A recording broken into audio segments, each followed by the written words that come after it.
जोंहा देग्लायो स्निथि रंजालि बैसागो अर्थात 20 एप्रिल बेवहाय जोङो गोबांथार प्रग्राम लानानै जोङो खुंनाय जादों जोङो बेवहाय माखासे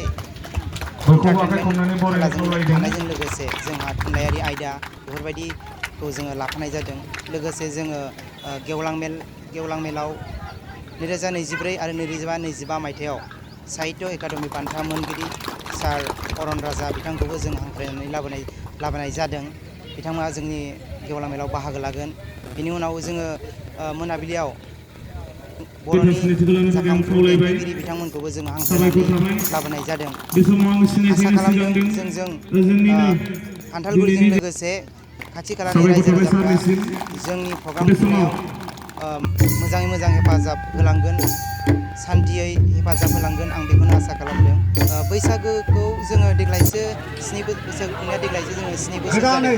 बिनि सिगां जोंनि गामियाव माखासे थासारिजों जोङो बुंफबनायमोन। जोङो माखासे इन्टेलेक्सुयेलखौ लानानै जोङो बैसागु फोरबोखौ खुंनाय जादों।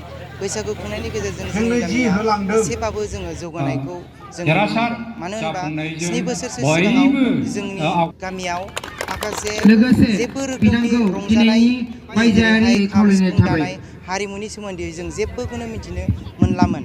दायो जोङो बे 7 बोसोरसो उननिफ्राय जों दासिमाव जोङो एसे जौगाबोबाय। गामिया बैसागोआ मा जिनिस बेखौ जोंनि गामिनि मानसिफोरानो बावलांनो हमबायमोन। दा बेखौ जोङो माखासे साननो गोरों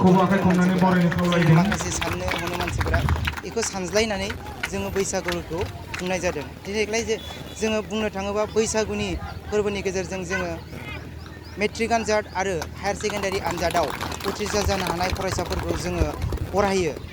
बेनिफ्राय जोङो मोनसे नुनो मोनदों जोंनि गामियाव सोलोंथाइयाबो जौगाखांदों, जांख्रिखांनाय बायदि लाबोनाय बायदिखौ आं नुनो मोनदों। मोनसे गोजोनथाव खौरां। दतमा इउएन एकाडेमि फरायसालिया लानानै फैदों मोनसे गोजोनथाव खौरां। नंगौ, दतमा इउएन एकाडेमि फरायसालिया लानानै फैदों बेसेन नाङै मुं थिसननाय। दतमा इउएन एकाडेमि फरायसालिया 2025-26 सोलोंथाइ बोसोरनि थाखाय केजि 1 निफ्राय थाखो 8 सिमनि थाखाय बेसेन नाङै मुं थिसननाय होगासिनो दं। आरो बिथराय आरो फाइलिनि थाखाय फर्म बिलाइनाय आरो मुं थिसननायाबो सोलिगासिनो दं।